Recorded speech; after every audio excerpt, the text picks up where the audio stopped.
It has been a long 169 days, but the Mets are back to playing baseball at Citi Field today, and you have to be living in a cave to not know how big of a home opener this is. So let's talk some Mets baseball with Tyler Ward, your favorite Mets content creator. Hashtag LGFM. Tyler, let's go. What's good, baby? How's it going, Brandon? I'm pumped up. We got ourselves some Mets baseball at home. Juan Soto's making his official Citi Field debut.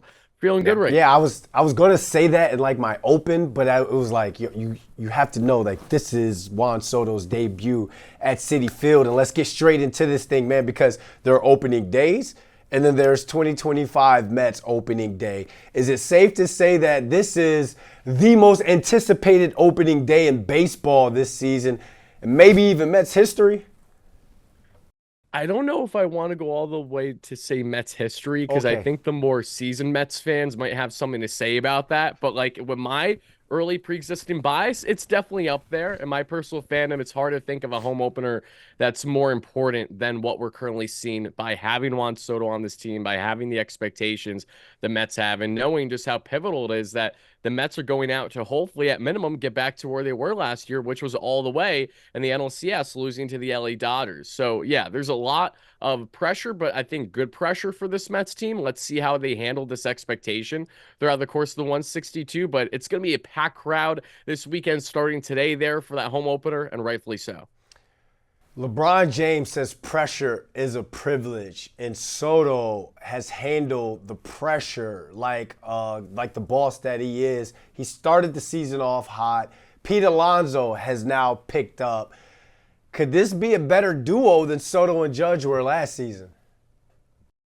I don't think it'll be a better duo on paper than Soto and Judge last season. It's really hard to be better than Aaron Judge when he's arguably like the best slugger of our lifetime in the regular season. But I do think that we're going to actually have a career year for Pete Alonso. Just in his approach at the plate, he looks so much more disciplined than the vast majority of the regular season already from last year. There's a clear difference, a stark contrast to say the least. And to have Soto ahead of him to make sure Alonso's batting the three hole every single day, where Brennan, I'm not sure if you know, but previously in recent years, Alonso's batting typically in the four spot where he wasn't even guaranteed a first inning at bat, and they went one, two, three, and out of there. So making sure that Alonso's maximized with his potential every single game with guys like Soto and Lindor ahead of him, I firmly do believe that we might get the best season for Alonso. Maybe not on the home run front, but on overall play, on RBIs, and he's going to have a lot of plate setters with Soto doing his thing. And we all know Juan is destined to have a big year in year one with the Mets. I love the answer, Wardy, but I'm 0 for 2 right now and trying to set you up here. I Like know. this I'm is like sorry. It's because I know we're gonna get Yanks fans here right away okay, saying, "What are you talking about, Wardy? okay, It's all Aaron right. Judge." So I see it. I see it. All right, all right. Third time's a charm. Third question okay. here. All right, here we go. The Mets bullpen has held it together despite the injuries. It was a question mark coming out of spring training. Are you surprised that the bullpen has gotten off to such a strong start?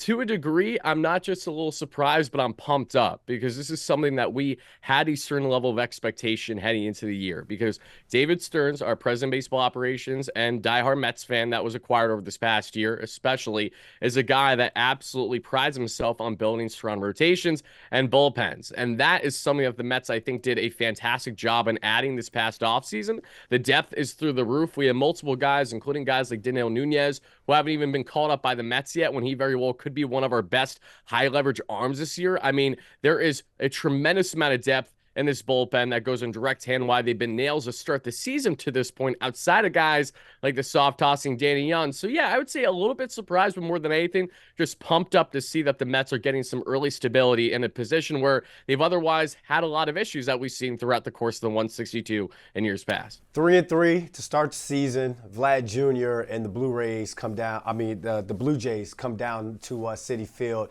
Finish us off here. Final thought heading into this series. Final thought heading into the series is that while the Blue Jays are off to a roaring hot start, 6-2 versus our Mets at 3-3, it doesn't matter. The Blue Jays, by all counts, every single aspect of their roster is solid, but there's nothing that should have me believing as a Mets fan that the Mets should drop this series losing 2 out of 3. I fully expect the Mets to at minimum win this series 2 out of 3, hopefully. Would be amazing for a sweep, but we'll see what they do show up wise or lack thereof on the offensive end, because in April, the weather can fluctuate, the bats can fluctuate, so it's going to be fascinating to find out. But the difference is, in slow Aprils in the past, we didn't have Juan Soto on this Mets team. So I think having Soto, Lindor, Alonso, Vientos, Nemo, everyone, your mother feels like matching up against this Toronto Blue Jays squad. I'm feeling pretty confident heading into this 3-game stretch. Baseball is back in Queens, baby. Wardy, appreciate you hopping on with this, man. See you next week. Sounds great, Brandon. Always a pleasure.